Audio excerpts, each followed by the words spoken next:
3 aukštų. Puikiai. Labas, Gintarė. Labas. Esi mūsų Customer Experience Manager. Iš ko susideda tavo darbo diena?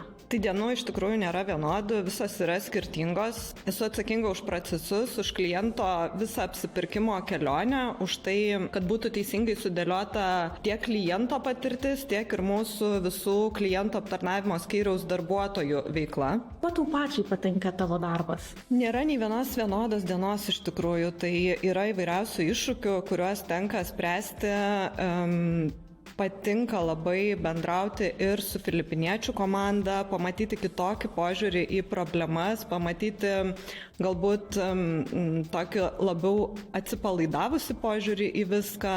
Filipiniečiai yra ta komanda, kuri nuolat šypsosi, nuolat viską žiūri paprasčiau, tai iš tikrųjų patinka dirbti su jais ir patinka siekti tų bendrų tikslų kartu. Tavo profesija įdomi ir tuo, kad iš tikrųjų tenka labai daug bendradarbiauti su mūsų komanda Azijoje. Kokius pagrindinius skirtumus pastebėjai tarp šių kultūrų? Tai visų pirma, Azijos galbūt kultūrų žmonės yra labiau tokie vykdytojai, darytojai, jie mėgsta gavę užduotį iš karto nerti į užduotis stačia galva. Mes galbūt kaip lietuviai arba kaip europiečiai pirmą apgalvojame, galbūt galime kažką tai automatizuoti, padaryti gudriau. Ką tau reiškia darbuotis tarptautinėje kultūroje? Tarptautinėje kultūroje man patinka darbuotis, tai kaip aš sakau dažnai kandidatams per pokalbius, labai smagu keliauti laiku ir keliauti tarp šalių, ar ne? Jeigu ryte tu buvai Indijoje ir kalbėjai su kažkuo tai iš Indijos, po pietų tu gali keliauti į Ameriką, dar vėliau į Filipinus, vėliau pas kolegas į Europą, tai tiesiog kiekviena diena yra labai labai skirtinga. Kas yra didysis įmonės Impact Brands unikumas? Kuo ji yra išskirtinė ši komanda? Atėjus man į Impactus, tai buvo tikrai labai keista, kad tiek daug žmonių, bet iš tikrųjų yra labai didelis toks vieningumo jausmas, visi labai yra draugiški, tai iš tikrųjų nebaisu kreiptis pagalbos, nebaisu paprašyti, kad paaiškintų, tai tas turbūt labai man patinka įmonėje.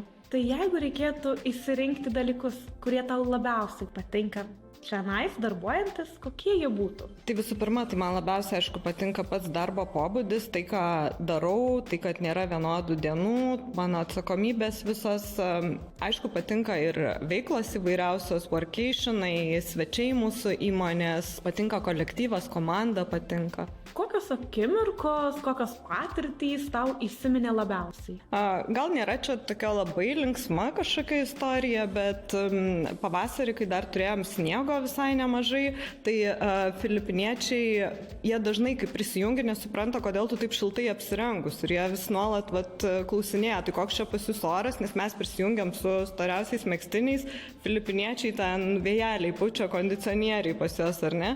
Tai jie prašydavo manęs vis nufotografuoti, ar vis dar sniegą turim. Tai paskui buvo gal kelios savaitės, kai aš jiem fotkindavau kiekvieną dieną per mytus ir pradėdavom nuo to, kad taip pas mus dar yra sniego vis. Nuo to laikotarpio, kai prisijungiai prie mūsų, kokių pokyčių pavyko įnešti? Pokyčių visai nemažai įvyko iš tikrųjų, tai visų pirma atsirado mano pačios komanda, atsirado darbuotojos, kurios rūpinasi procesais. Apskritai susidėliojom visus procesus, tiek kliento aptarnavimo, tiek dabar ir pardavimų skyriaus skaupe. Atsirado daugiau tvarkos, aiškumo, visi labiau supranta, ką reikia daryti, kokių tikslų mes siekiame, tai daugiau struktūros atsirado. Gintarė, gal turi kokių nors patarimų, kaip sėkmingai darbuotis tarpkultūrinėje, tarptautinėje aplinkoje? Tai visų pirma, gal nereikėtų turėti kažkokių labai didelių nusistatymų, kaip turi būti dalykai daromi. Labai gerai ateiti tokiu open-minded, ar ne, ir priimti kitas kultūras, kitus požiūrius, kitų žmonių galbūt matymą į problemas ir tuomet tu gali labai tobulėti kaip asmenybė. Dar turbūt nuolat domėtis tomis kultūromis, šalimis, žmonių kažkokiais ypatumais mąstymo, tai manau, kad irgi labai praverčia dirbant tarptautinėje aplinkoje. Kokia yra tobulėjimo ir mokymosi svarba įmonėje? Impactai tikrai nuolat tą skatina ir įvairiausios platformos, aišku, taip pat man labai patinka mokytis iš kitų vadovų, iš jų patirčių, iš jų iššūkių, iš problemų sprendimo, tai iš tikrųjų faini, kad Impactai tą labai puoselėja šitą kultūrą ir nuolatinį mokymąsi. Iš visų įmonės vertybių ir kultūrinių nuostatų, kuri yra artimiausia tau? Man atrodo, net pačiam pavadinime tas žodis impact, ar ne, tai man atrodo, kad man labai svarbu irgi daryti tą pokytį tiek įmonės prasme, tiek mūsų klientų prasme, tai galbūt tas pokyčio darimas. Užsiminei apie pokyčio svarbą ir klientui, ir pačiai įmonei. Kokių pastebėjai galbūt tų pokyčių, kuriuos klientų įmonė pritaikė? Kuo pasikeitė kliento patirtis? Tai iš tikrųjų sutrumpėjo tiek mūsų skambučių trukmės, kai agentam yra viskas aiškiau ir labiau struktūrizuotai sudėta, pradėjom gauti daugiau teigiamų atsiliepimų, apskritai klientai pradėjo palikinėti atsiliepimus ir dažniausiai klientai kreipiasi tada, kai yra blogai, ar ne, bet mes pradėjom gauti ir tų gerų, tokių ilgų atsiliepimų, tai kas yra labai smagu ir tai įvertina mūsų darbą. Šį laikotarpį, kurį esi su mumis, kas tave labiausiai yra nudžiuginę? Iš tikrųjų, tai išaugusi mūsų tiek operations skyriaus komanda, kuri turbūt 3 kartus nuo to, kai atėjau, padidėjo, tiek ir mano pačios komandos suformavimas, tie pokyčiai visi, kurie yra pastebimi, vertinami kolegų, tai tikrai labai yra smagu. Paminėjai, kad jūsų komanda išaugo kone 3 kartus nuo to laikotarpio, kai prisijungiai. Tai gal gali papasakoti, kaip jūs sutinkate naujokus, kaip juos paruošiate naujai misijai, naujam iššūkiui jų gyvenime? Tai mes iš tikrųjų, irgi vienas iš mano projektų buvo pasiruošti tą onboardingo procedūrą mūsų skyriuje. Mūsų onboardingas trunka ilgiau šiek tiek galbūt nei kitų skyrių, nes operations komanda yra labai tokia daugialypė, ar ne, ir pas mus eina užklausas ir problemos ir iššūkiai iš visų skyrių, tai onboardinimas pas mus trunka apie 3 savaitės, mes turim begalės procesų, kuriuos mes turime perduoti savo naujiems žmonėms, aišku, mes turim ir tas neoficialias kavos pertraukėlės, kur domimės, kaip sekasi naujokams, tai iš tikrųjų 3 savaitės mokom, bet tuo pačiu ir domimės ir bandom sukurti tą atmosferą, kad žmogus jaustųsi laukiamas ir mylimas skyriuje, ar ne, ir kad tuo pačiu jam nepritrūktų ir kažkokių tai teorinių ir praktinių žinių iš mūsų pusės, ką galim duoti. Kaip pats naujokas gali pasiruošti prisijungimui prie komandos? Ar yra ką jisai gali pasidaryti dar iki to pirmojo kontakto su jumis? Tai manau, pirmiausia, turbūt kaip ir apskritai darbo pokalbį einant, tai ir tiek jungiantis prie įmonės pasidomėti ir įmonę, ir jos kultūra, ir ne kažkokių techninių dalykų turbūt nelabai pasimokysi, sisteminių žinių kažkur tai negausi išorėje, bet manau, tikrai galima parašyti ir laiškų mums, pasiklausti, ne vienas naujokas yra iš tikrųjų domėjęsis ir netgi paskutinis mūsų naujokas, kuris prisijungė netgi savaitę iki jau prašė procesų ir norėjo pasiruošti pirmai savo savaitai, tai aš manau, kad tiesiog gerai nusiteikti, būti, kaip ir sakiau, tam open-minded ir viskas bus gerai. Kokie buvo tavo pačios lūkesčiai prieš prisijungiant prie komandos ir kurie jų pasiteisino? Neturėjau gal labai kažkokių didelių lūkesčių. Pats darbas man buvo jau žinomas ir ko iš manęs tikisi, aš jau žinojau, galbūt įdomu buvo, kaip funkcionuoja tokia didelė įmonė ir būtent online, ar ne, teko dirbti man didelėse įmonėse, bet jos būdavo fizinės įmonės, tai iš tikrųjų buvo įdomu, kaip yra suvaldoma viskas, ar ne.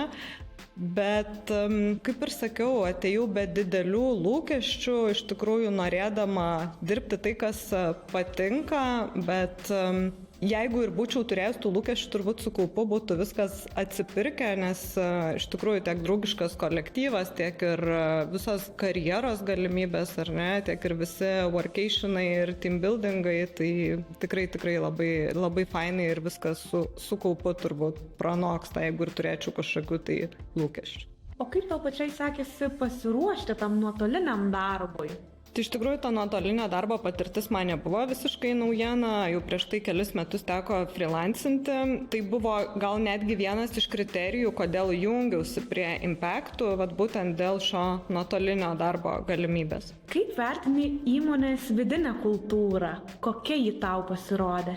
Draugiški, pozityvūs, komunikabilūs, labai tokie viskuo besidomintis žmonės, tai man atrodo, kad šitie dalykai įmonėje yra vertinami ir galbūt puoselėjami kažkaip tai.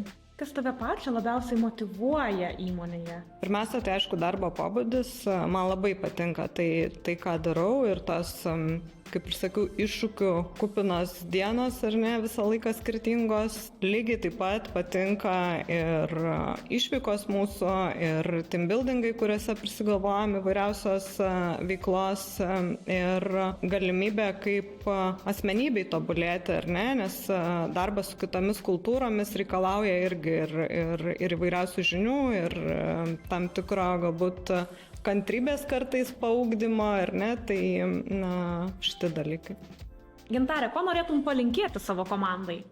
Komandai turbūt palinkėsiu išlikti tokiam draugiškiam, toliau nebijoti iššūkių, kuriuos mes turim kaip operations komanda, būti tais open-minded, priimti kitokias nuomonės, ieškoti kompromisų ir turbūt draugiškai laukti naujokų. Gintarė, kokius įmonės perks and benefits tu vertini labiausiai? Man tikrai patinka flexi dienos, tai aišku vasarą jos labai gerai, aš esu pasidarius tos flexi penktadienius, kai vasarą tu dirbi tik tai pusę penktadienio ir turi praktiškai 3 dienų savaitgalį. Patinka įvairiausi svečiai, kurie ateina į įmonę, labai patiko stand-up comedian, kur buvo atėjęs pas mus. Aišku, įvairiausios išvykos, workationai, galimybę pažinti užsienio šalis ir su kolegomis, tai manau, kad šitie. O kokį tortą iškeptum vienaragiui? 3 aukštų. Ačiū už pokalbį. Ačiū, Vaida.